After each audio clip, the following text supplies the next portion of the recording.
This week in the conversation, I have the privilege to welcome young Chinese Canadian author from Oakville, Ontario, Canada, Kevin Zhao. We're going to be talking about his debut novel titled Bearer of Evil. But before we get into the video, I just want to remind everyone that it's important to subscribe to this YouTube channel. And if you do, don't forget to click the notification bell so that way every time a video is posted, it'll go directly into your portal. So let's get started.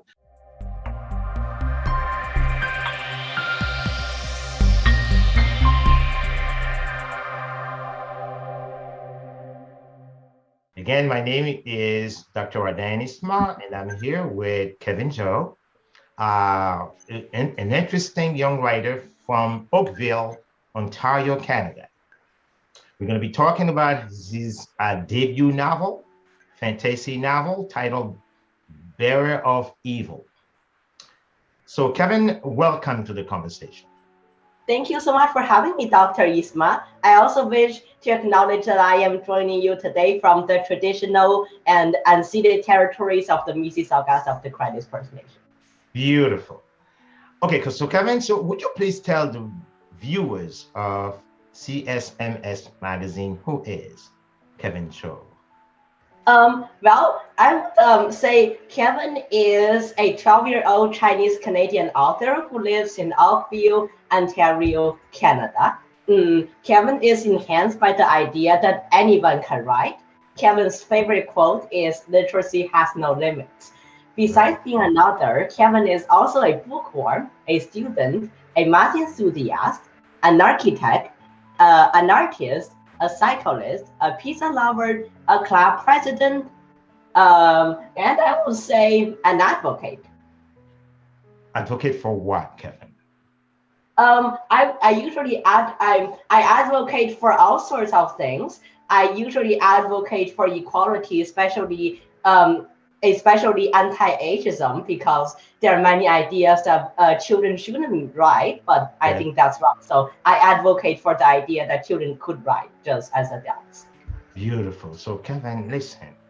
Well, I mean, a bookworm, a student, a math enthusiast, an artist, a cyclist, a pizza lover, a club president, a scholar, a philosopher. So Kevin, so how do you do all these things? How did you keep up with all that? Well, so I have two ways of doing them. The first is that I enjoy all of them. I enjoy doing all of them, especially eating pizza because I love pizza. And I can usually when I do things I enjoy, I can do them really fast, and I like doing them. So I enjoy running a club. I enjoy doing math. I enjoy riding my bike, and I enjoy reading. So they usually just come naturally. They usually just flow into me. And there are also obviously things that I like to do, but I wouldn't say I enjoy them as much. So are those things I usually put them into a schedule, so I'll be able to do them. It's like juggling balls, juggling all the balls at once. It might seem a lot, but as long as you're calm and you're confident, you would. It's likely you'll be able to juggle them all. Okay, Kevin. Now let's get into Bearer of Evil. My understanding is the first of a long series, right? Yes. So I see that after this book, you plan on releasing Mention of Mysteries, Air of Light, Final Battle, My Stories, The Life and Legend of Kings of Wolflog, Stop, and also the Tales of Lalo Zin Fendel. So Yeah. Kevin, now let's get back to Bearer of Evil. Is that a common theme in every book thereafter in this particular series will fall into the Bearer of Evil? Like is that, a continuation of the same story? Yep, it is a continuation. It's similar to Harry Potter or the Word of the Rings. It's like a series of stories, but although they are connected, they each have slightly different themes, and they go together to make a plot. Okay, so I understand that the protagonist of this is fictitious Hippanis. Yep. Okay, how did you come to create this character, Kevin? Well, it's a long story. Really? First, um, it all started when I was scribbling over a piece of napkin, trying to figure out what I write for my podcast assignment, and then suddenly out of nowhere, I don't know how, maybe it came from my window, maybe it came from my door. It flew into my mind. This character, his Mhm. name was Don DiCuliari, but and so I first wrote him into a podcast, and then after the podcast, I wrote the podcast into a book, and then after lots of edits of the book, I came up with the better of evil. But at the end, I think, oh man, what does Dante Quiari mean? Some I even thought it was a phrase. So Really? I sort of changed his name to make him more, more fit to his current characteristics. So Okay. the name Fiducius came from another name is called Fiducia. It means Oh, spirit. okay.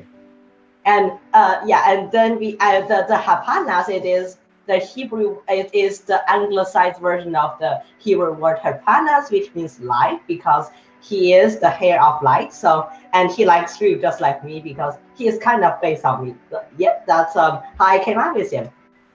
And one thing I like of Darrow Evil, just like in every fantasy novel, you have the hero. Now he has to overcome many obstacles. Sometimes he has to make alliance or he has to take some strategic decision. But ultimately, the hero will overcome them, to reach the ground. Is that Yeah, right? yeah, absolutely. And also, I've tried to include a theme in my book, the theme of reality. Okay. So obviously there is the main hero of the book being Fiducius, and then there are people who support him. But for the people who support him, what happens is that they sometimes flow between good and bad. Okay. Sometimes many people support him because of profits, so or benefits, because Okay. maybe yeah, so he'll give them something, and maybe if someone else could give them something, they might not support him anymore. You're And right. some bad guys might support him in the upcoming books because he'll give them some benefits. So yeah, that is something I try to include in my book. Okay. So Kevin, listen. Now, to write a book, because I'm a writer myself, you need to have certain discipline. You need to, first of all, create a what you call like a preamble, like a synopsis, and try to put together the characters and also uh, put the story under a very specific theme. Because writers write because they want to send messages to the world. So how did you know, or when did you know you were going to be a writer? Well, I think it's an interesting story. So whenever I see something, Mhm. I always make stories with it. For example, here is a mug I have, and I've came up with lots of stories about how it came to me, its life, and including my classmates have made stories about where they came from and maybe like how they escape poverty and stuff. And Okay. yeah, so I always make stories of different things, and then and then I discovered that that's what writers do, and I thought, okay, then I think I'm a writer. Okay. So now, when you, for the first time, when you sat down to begin to write Bearer of Evil, so where were you? In your reading den or somewhere at the school library? Kevin, where were you? Well, I was in front of my computer in my house, my old house. It was actually just down the street, which Okay. is really cool. And it wasn't. I wouldn't say I wouldn't say the best place for writing. There were no books around, just an empty table, a very huge table, a big table on the wooden ground. It's a boring place. It's a big place. It's a squeezy place, and but I just sat there and I wrote.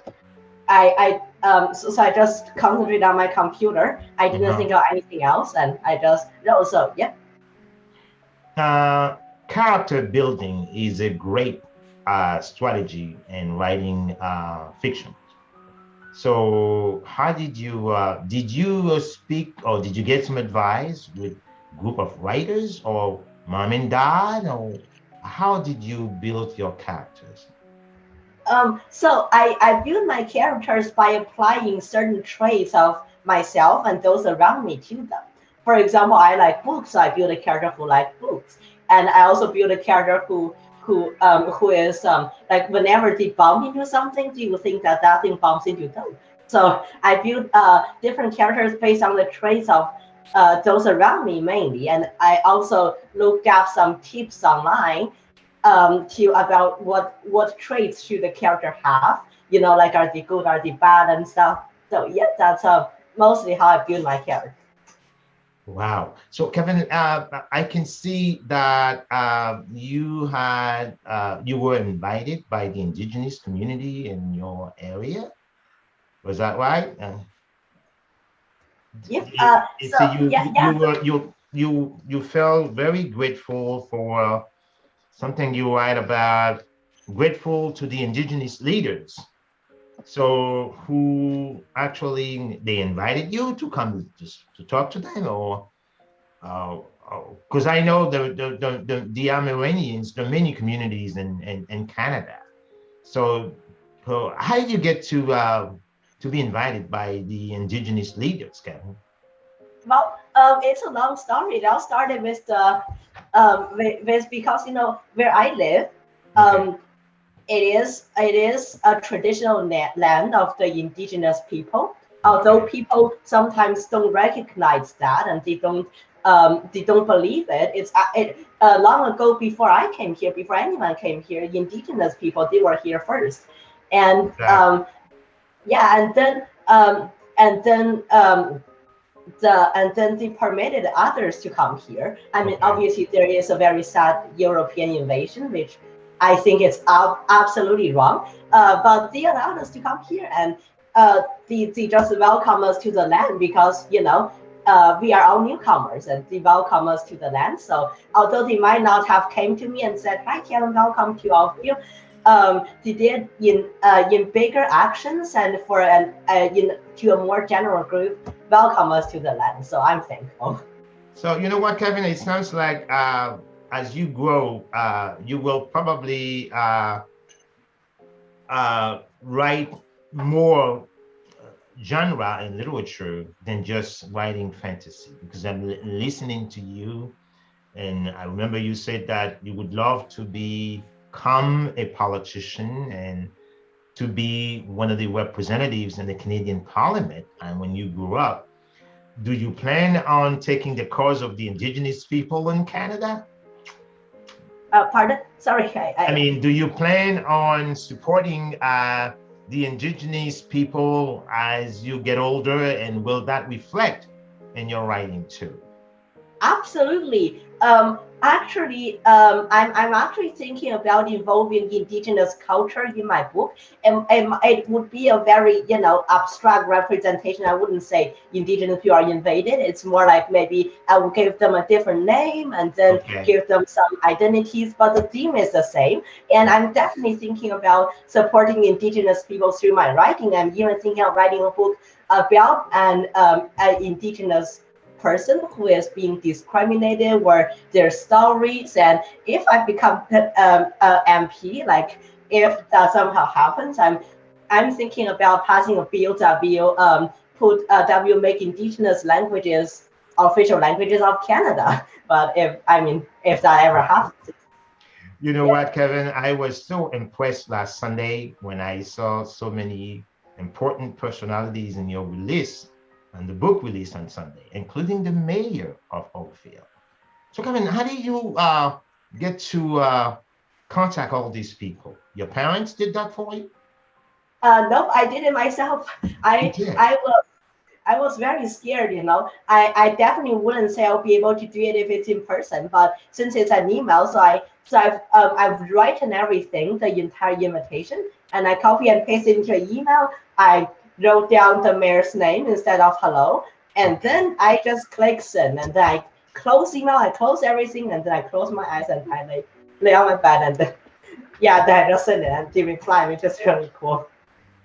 I mean, it seems like you're a school president, and it looks like you're very popular at school, Kevin.